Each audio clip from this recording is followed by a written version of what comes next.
चलिए आज मैं आपको बताने जा रही हूँ कन्याकुमारी मंदिर के बारे में और इसके रहस्य के बारे में। कश्मीर से कन्याकुमारी तक भारत एक है, यह नारा नहीं बल्कि वास्तविकता का, जिसका तीव्रता से अभाव तब होता है जब हम भारत के दक्षिणी छोर पर देवी कन्याकुमारी के दर्शन करते हैं। अन्यास ही उत्तर में हिमालय की पर्वत श्रृंखलाओं में बसी वैष्णो माता का ध्यान आता है। एक और समुद्र तट वासिनी माँ तो दूसरी ओर बर्फीली पहाड़ियों पर बसी माँ, दोनों माता पार्वती के रूप में कन्याकुमारी में देवी कुमारी अर्थात अविवाहित कन्या रूप में है और इधर वैष्णो माता के मंदिर में प्रतिदिन कन्याओं का पूजन होता है। पूर्व में माता कामाख्या है तो पश्चिम में नासिक में सप्तशृंगी देवी है। एक अदृश्य बंधन उत्तर से दक्षिण, पूर्व से पश्चिम तक देश की संस्कृति को और हम सबको बांधता है। भारत की 51 शक्ति पीठों में से एक कन्याकुमारी भी है। माना जाता है कि यहाँ सती की रीढ़ की हड्डी गिरी थी। मंदिर पुरातन है और इसके इतिहास का उल्लेख कई प्राचीन ग्रंथों में मिलता है। देवी कन्याकुमारी की मूर्ति की स्थापना भगवान परशुराम ने की थी। मंदिर की स्थापना लगभग 3000 वर्ष पुराना है, परंतु इतिहास के अनुसार वर्तमान मंदिर 8वीं शताब्दी में पांड्या सम्राटों ने बनवाया था। चोलाचेरी, वेनाड और नायक राजवंशों के शासक के दौरान समय समय पर इसका पुनर्निर्माण हुआ।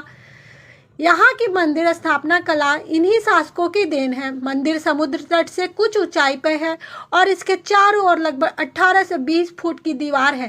राजा मातड़ वर्मा 1729 से 1758 के राज्यकाल में कन्याकुमारी का इलाका श्रावणकोर राज्य का हिस्सा बन गया, जिसकी राजधानी पद्मनाभपुरम थी। स्वतंत्रता प्राप्ति के बाद श्रावणकोर राज्य का भारतीय संघ में विलय होने पर वर्ष 1956 में यह तमिलनाडु का एक जिला बन गया। कन्याकुमारी जिले का नाम देवी कन्याकुमारी के नाम पर ही रखा गया है। समुद्र के किनारे जहां मंदिर है उस छोटे के नगर को भी कन्याकुमारी कहते हैं। इस भाग की लुभावनी खासियत 3 समुद्रों का संगम है। पूर्व में बंगाल की खाड़ी, दक्षिण में हिंद महासागर और पश्चिम की ओर अरब सागर है। यह संगम इस तीर्थ स्थान की संज्ञा देता है। संगम के स्थान पर पानी का प्रवाह तेज है। चट्टानों से टकराती लहरें और पानी का उफान मन में श्रद्धा युक्त भय पैदा करता है और इंसान नतमस्तक हो जाता है।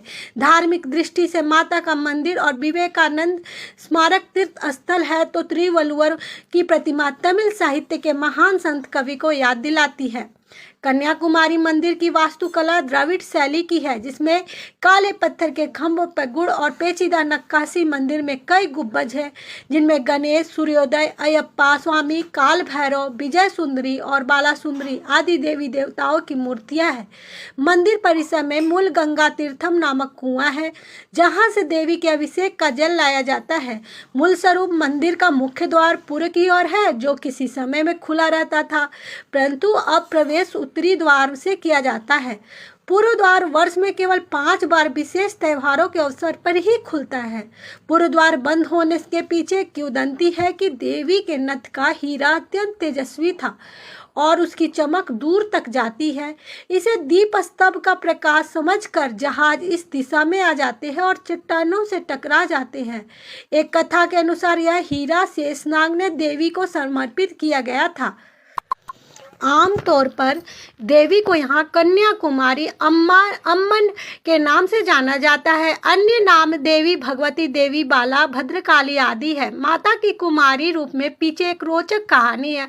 बानासुर नाम के राक्षस ने घोर तपस्या कर ब्रह्मा को प्रसन्न करने अमरत्व का वर मांगा, पर भगवान ने कहा अमरत्व तो नहीं मिल सकता, कुछ और मांगो। तो बानासुर ने मांग की कि मैं केवल कुंवारी कन्या को छोड़कर उसे कोई न मार सके। वर पाते ही बानासुर ने पृथ्वी पर कहर ठाना शुरू कर दिया और देवताओं को बंदी बना लिया। त्रस्त देवताओं ने मां भागवती को प्रसन्न कर अपनी व्यथा सुनाई। तदनुसार देवी ने कन्या के रूप में राजा भरत के घर जन्म लिया। राजा के 8 पुत्र थे तथा एक ही कन्या थी, जिसका नाम कुमारी था। जब राजा भरत ने अपना राज्य सब बच्चों को बराबर बांटा, तब दक्षिण के राज्य उनकी बेटी कुमारी के हिस्सा आया। पार्वती का रूप होने के कारण सहज ही था कि देवी के मन में शिव के पति रूप में पाने की चाह उठी। उसने तपस्या की और भोले शिव को शादी को मान गए। विवाह ब्रह्म मुहूर्त था। शिव शंकर कैलाश से रात को बारात लेकर चल पड़े और इधर देवता घबरा गए कि यदि यह विवाह संपन्न हुआ तो बानासुर का वध असंभव होगा। शिव जी के पहुंचने के विलंब करवाना आवश्यक था। अतः नारद मुनि की मदद से पौ फटने के पहले ही मुर्गे ने बांग दे दी। इसे दिन निकलने का संकेत जानकर भगवान शिव कैलाश को लौट गए।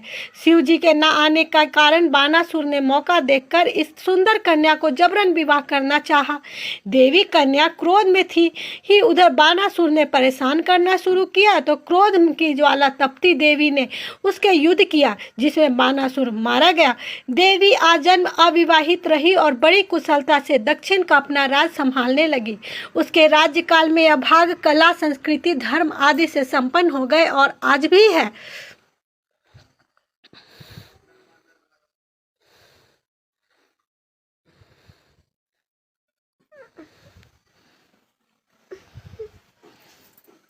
कितना वीडियो बाकी है? थोड़ा सा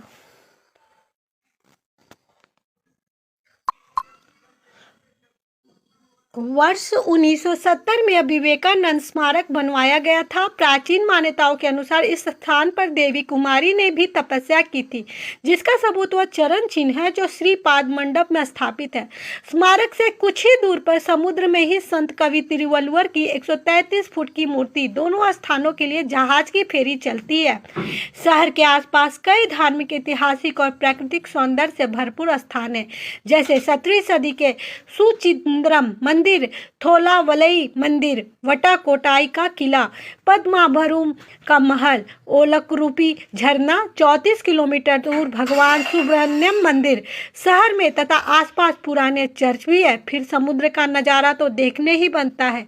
देश का एकमात्र ऐसा स्थान जहां आप सूर्योदय और सूर्यास्त दोनों को आनंद उठा सकते हैं।